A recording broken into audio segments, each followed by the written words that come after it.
everyone, it's so good to see you today. I want to introduce you to my new book. It is called The Adventures of Mouse. It is for children ages 7 to 12. It is considered a chapter book.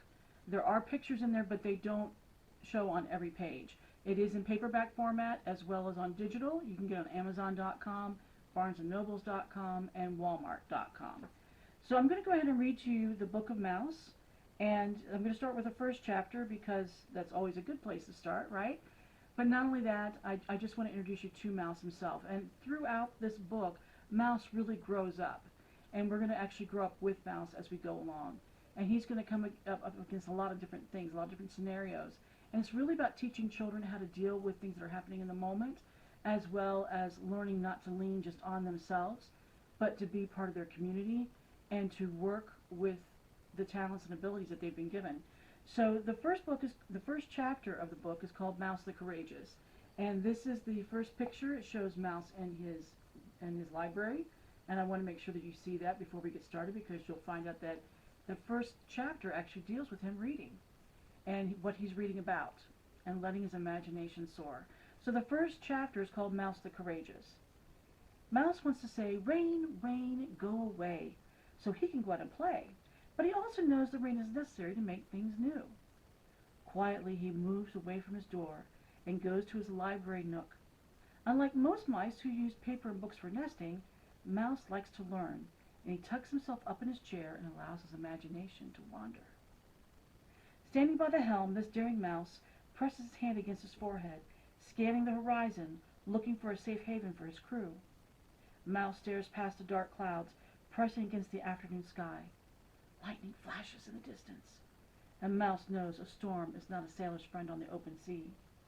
The waves become rough, and the men begin to scurry on the deck. They look more like mice than their leader does at the moment. "Sir!" And the captain looks up at the man who is speaking to him. "What is it?" asks their seemingly fearless leader.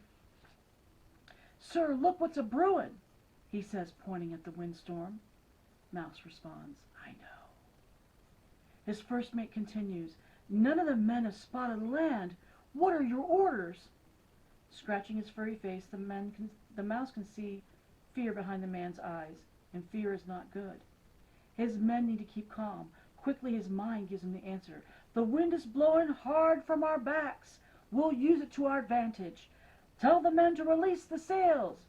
"Aye, sir," he responds. And as the order is given, the intrepid mouse tells the helmsman, "Let the winds drive us." And again the response, "Aye, sir." And in the distance the squall grows stronger, and the crew braces themselves. Powerful winds blow the ship toward with great speed. This new direction gives the men hope because they can see land. This is the good news. The bad news is the blustery storm is propelling the ship onward toward a barrier reef, and reefs can rip up the strong ship, and all can be lost, including the men.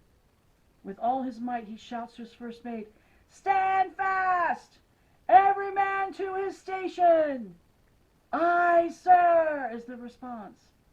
"Helmsman, avoid those rocks! Turn hard, man! Turn hard away!"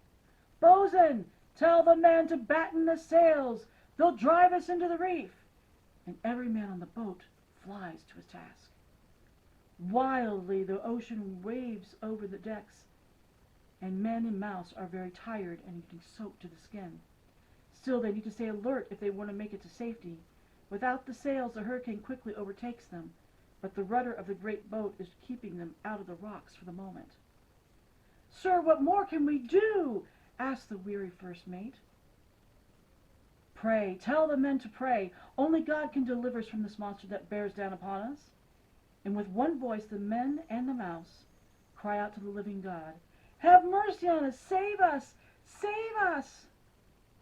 All of a sudden, Mouse's keen eye sees a ray of sunlight, and it's shining brightly in the midst of the storm.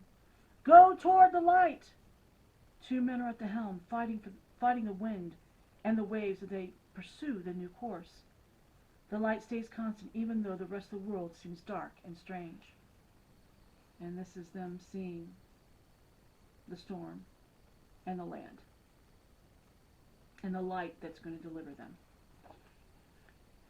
Time seems to creep by, but the sunlight shines brighter and brighter as those in the boat get closer to the target. Nestled on the other side of the island is a lagoon, a harbor from the gale. Once inside the passageway, they lower the anchor and wait for the tempest to pass. Now the men and Mouse can let the storm rage round about them, and they are not afraid. Captain Mouse yells above the din, "Offer up thanks to God for his goodness!" And every man does as he is told. The Mouse stands with his hands at his hips and a smile on his face. They have overcome great odds by the grace of God. Unexpectedly, the Mouse hears a very loud knock at his door, bringing him back from his voyage into reality. It is his friend the Rabbit. "Hello! Are you going to stay inside all day?" he asks. "The sun has come out." Mouse replies, "Oh, that's good. I'll be right there." Rabbit shakes his head. "You been reading books again?" "Yes, and let me tell you all about my adventure," the Mouse says, with a twinkle in his eye. But his wise friend says, "Let us make our own adventures and save your story for another time." Mouse cannot help but agree, and they spend the rest of the day on their own quest. I do give some scripture verses to go with this for the end of this chapter. Psalms 22:5, Psalms 32:7, and 2 Corinthians 2:14. They do go with the story. I hope that you check it out on your own. I'm so glad you got to join us. We're going to continue with Mouse on another day. That was chapter 1. The next chapter is called Mouse the Brave. I look forward to reading it I look forward to reading it soon. So thank you so much for joining me. We'll talk to you later. Bye-bye.